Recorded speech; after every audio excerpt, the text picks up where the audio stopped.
Welcome to the Saul's Newsstand News Review for May 24th, 2019. The Hill reports, Trump, not possible for Democrats to investigate and legislate at the same time. President Trump hit congressional Democrats early Thursday, saying lawmakers on Capitol Hill cannot investigate and legislate at the same time. The president took to Twitter to say, "The Democrats are getting nothing done in Congress. All of their effort is about a redo of the Mueller report, which didn't turn out the way they wanted. It is not possible for them to investigate and legislate at the same time." Trump's comments came one day after he abruptly ended an infrastructure meeting with the Democrat leaders.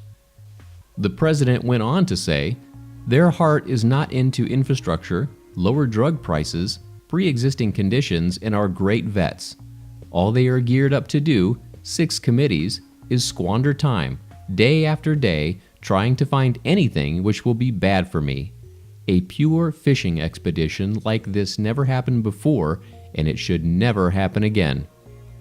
Wednesday's public blow-up between Trump and congressional Democrats came as House Democratic leaders face mounting pressure to begin impeachment proceedings against Trump, inflaming partisan tensions in Washington. Also from the Hill, Collins offering bill to boost battery research as GOP pushes energy innovation. Senator Susan Collins, a Republican from Maine, is introducing a bill Wednesday to boost the reliability of wind and solar electricity, one of the first of what may be several Republican energy bills in the pipeline.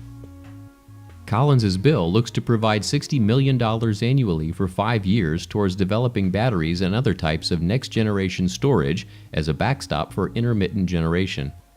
The bill comes as other Republicans who have hailed innovation as the strategy for solving global warming say they are working on crafting energy legislation that could serve as the party's alternative to the progressive Green New Deal.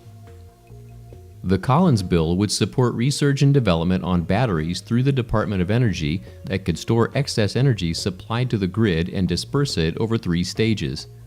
Short-term batteries would be used to store energy for just a few hours, perhaps saving solar energy from the middle of the day to help serve increased demand once people start returning home from work.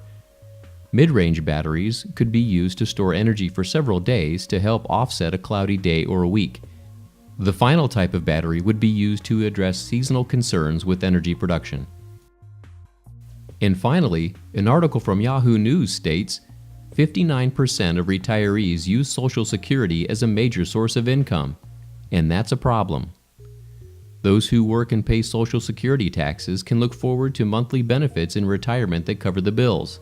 Some of the bills, that is.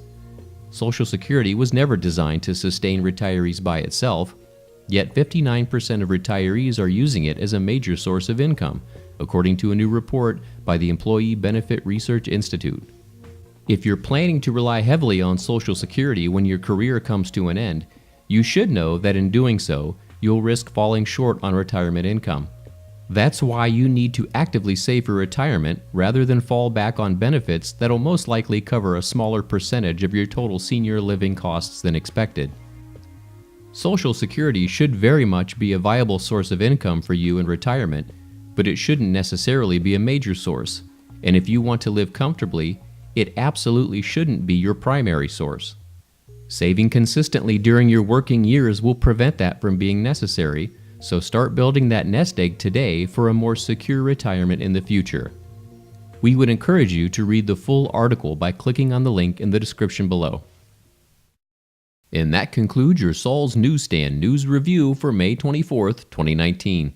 For more political news faster, visit saulsnews.com.